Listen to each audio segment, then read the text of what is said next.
नरेंद्र मोदी जी को चश्मा उतार करके अब देखना चाहिए और टेलीप्रॉम्प्टर छोड़ करके अपनी बातों को रखना चाहिए।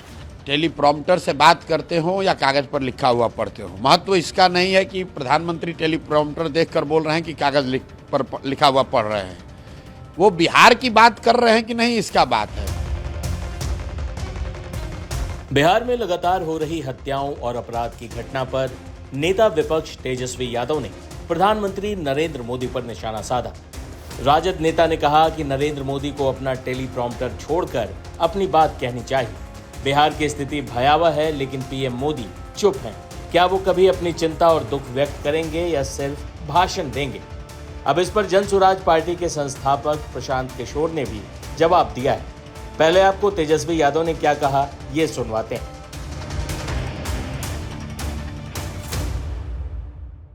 देखिए लॉ एंड ऑर्डर का क्रिमिनल डिसऑर्डर हो चुका है। नरेंद्र मोदी जी को चश्मा उतार करके अब देखना चाहिए और टेलीप्रॉम्प्टर छोड़ करके अपनी बातों को रखना चाहिए। भयावह स्थिति है बिहार में। टीचर की हत्या होती है, इंजीनियर की हत्या होती है, डॉक्टर की हत्या होती है, वकील साहब की हत्या होती है, व्यवसायिकों की हत्या होती है, ठेकेदारों की हत्या हो रही है, बच्चियों के साथ गैंगरेप हो रहा है, कोई सुरक्षित नहीं महसूस कर रहा है। ये स्थिति बनी हुई है। बीजेपी नेताओं की हत्या हो रही है, प्रतिनिधि जितने हैं जनप्रतिनिधि उनकी हत्या हो रही है, पुलिस की हत्या हो रही है। हम कहना चाहते हैं नरेंद्र मोदी जी क्यों चुप हैं? एक बार भी चिंता दुख व्यक्त प्रकट किया है या आके भाषण देंगे? केवल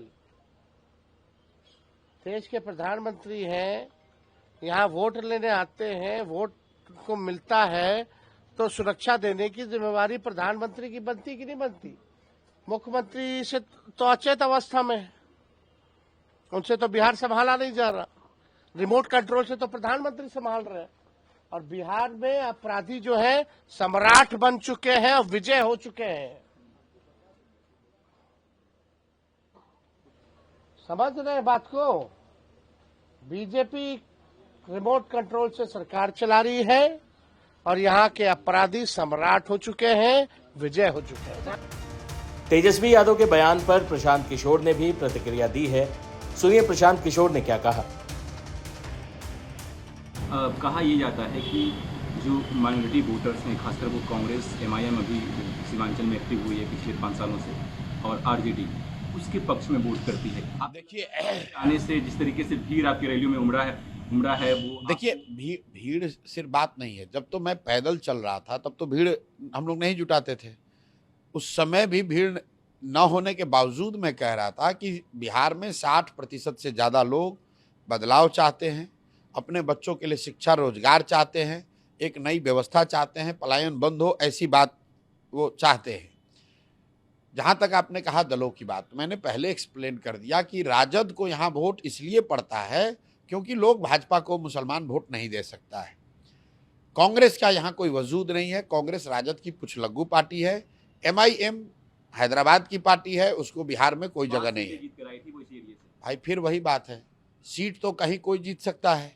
सीट तो उपेंद्र कुशवाहा ने एक पार्टी बनाई थी, उनके 3 एमपी जीत गए।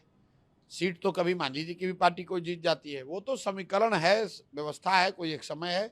एमआईएम राज्य के स्तर पर समाज के लिए या मुसलमानों के लिए कुछ कर सकने की स्थिति में ऐसी बात नहीं है। 5 जीते, 4 भीड़ भाग के राजद में शामिल हो गए। इन दलों का कोई अस्तित्व नहीं है।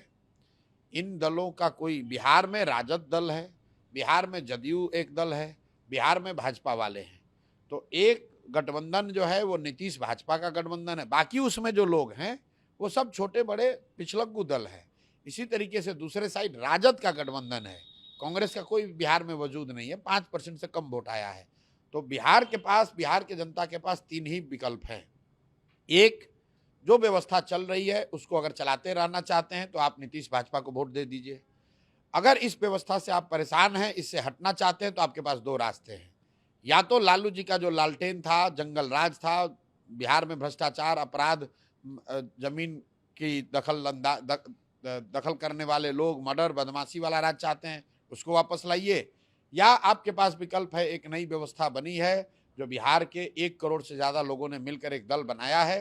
एक ईमानदार और सशक्त प्रयास शुरू हुआ है, आप उसके साथ जुड़िए। आप कह रहे हैं कांग्रेस यहाँ पे कुछ नहीं है। कल राहुल गांधी ने बिहार को लेकर के ट्वीट किया कि बिहार की जो लॉ एंड ऑर्डर की व्यवस्था है, पूरी इंडिया का जो क्राइम कैपिटल है वो बिहार बन गया है। ऐसे में इस बार का जो वोट होगा वो बदलाव के लिए नहीं होगा, बिहार को बचाने के लिए वोट होगा। देखिए, राहुल गांधी ने ट्वीट किया, आपने अच्छा कहा, क्योंकि ये लोग ट्वीट से ही बिहार का भविष्य बनाना बिगाड़ना चाहते हैं। मैं रोज कहता हूँ, राहुल गांधी देश में इतने बड़े नेता हैं, विपक्ष के नेता हैं, 55 साल से ज़्यादा उनकी उम्र हो गई, उनकी पार्टी ने यहाँ 40 वर्ष से ज़्यादा शासन किया है। कांग्रेस के राज में भी बिहार देश का सबसे गरीब और पिछड़ा राज्य बना, और 55 साल के अपने उम्र होने के बाद भी, करीब 25-30 साल से राजनीति में सक्रिय होने के बाद भी राहुल गांधी ने आज तक बिहार में चुनाव के बाहर एक रात नहीं बिताया है। भाई साहब इंग्लैंड गए होंगे, जर्मनी गए होंगे, इटली गए होंगे, अमेरिका गए होंगे, आज तक बिहार में एक रात जिस नेता ने नहीं बिताया है वो बिहार के 13 करोड़ लोगों का भविष्य तय करना चाहता है। जिसको बिहार के 38 जिला का नाम नहीं मालूम है, वो बिहार के लोगों को आगे का रास्ता बता रहा है, तो इनको कौन भरोसा करेगा।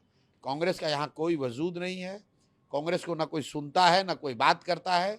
लोग यहाँ पर राजद करती है, कांग्रेस उसका झोला ढोने वाली पार्टी है, झोला ढोते हैं ये लोग।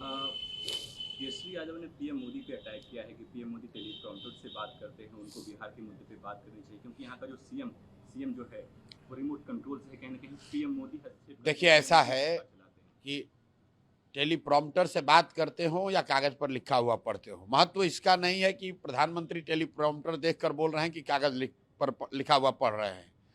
वो बिहार की बात कर रहे हैं कि नहीं, इसका बात है। वो निश्चित तौर पर मोदी जी बिहार की बात नहीं कर रहे हैं। बिहार में शिक्षा कैसे सुधरेगी ये नहीं बता रहे हैं। बिहार से पलायन कैसे खत्म होगा, आज तक उस पर नहीं कुछ बात कही। बिहार में बाढ़ की समस्या कैसे खत्म हुई, उस पर कोई पहल, कोई प्रयास नहीं किया। अगर टेलीप्रॉम्प्टर से देखकर ही मोदी जी बता दें कि भाई बिहार में कब बाढ़ की समस्या से निजात मिलेगा, अगर मोदी जी बता दें टेलीप्रॉम्प्टर से देखकर ही कि भाई शुगर मिल कब चालू होगा, तो हम लोग को कोई शिकायत नहीं है। रह गई बात तेजस्वी यादव की, तो तेजस्वी यादव ही भी तो रोज कागज पर लिखा हुआ ही पढ़ रहे हैं। अरे भाई, तुम कागज पर लिखा हुआ नहीं पढ़ोगे तो मुरेठा बांधोगे, लोगों को समाज में गाली गलौज की बात करोगे, आप भी कुछ नहीं कह सकते हैं। तेजस्वी यादव हो, मोदी जी हो, पेपर से पढ़कर बोले या टेलीप्रॉम्प्टर से बोले या खुद से बोले, उनको ये बताना है कि बिहार में शिक्षा व्यवस्था कब सुधरेगी, उनको ये बताना है कि बिहार में बच्चों को रोजगार कब मिलेगा, उनको ये बताना है कि बिहार से पलायन कैसे दूर होगा, कब रुकेगा, उनको ये बताना है कि बाढ़ की समस्या कब रुकेगी। अगले 5 साल के लिए बिहार कैबिनेट ने 1 करोड़ युवाओं को रोजगार देने की बात की है। भाई देखिए, इन निर्णयों पर आप लोग चर्चा भी क्यों करते हैं। पिछले 20 वर्ष से नीतीश कुमार मुख्यमंत्री हैं। 20 वर्ष में कम से कम दसियों हजार बार कैबिनेट बैठी होगी, हजारों निर्णय लिए होंगे। 20 वर्ष में उनको ये ध्यान नहीं आया कि बिहार के लोगों को रोजगार देना है।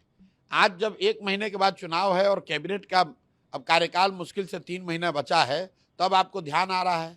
और अगर ध्यान आ रहा है तो अभी दो, 5 वर्ष के बाद क्यों? इसलिए कि फिर एक बार वोट दे दो और फिर ये सब लूटपाट मचाएगा, फिर 5 वर्ष और बिहार को लूटेगा। और तो इनका कुछ है नहीं। अगर इनके पास 5 वर्ष में 1 करोड़ नौकरी देने का कोई स्कीम है, कोई योजना है, तो भाई अभी तो तुम्हारी सरकार है, अभी क्यों नहीं दे रहे हो? चलो 1 करोड़ नहीं दोगे, 5 वर्ष में 1 करोड़ का मतलब है कि 60 महीने में 1 करोड़, 1 करोड़ को 60 से भागा दे लीजिए, 3 महीने बाकी हैं, उतने ही नौकरी हर महीने देने लगो भाई। हम लोग मान लेंगे कि हर महीने आप दे रहे हैं तो अगले 5 वर्ष भी दे देंगे।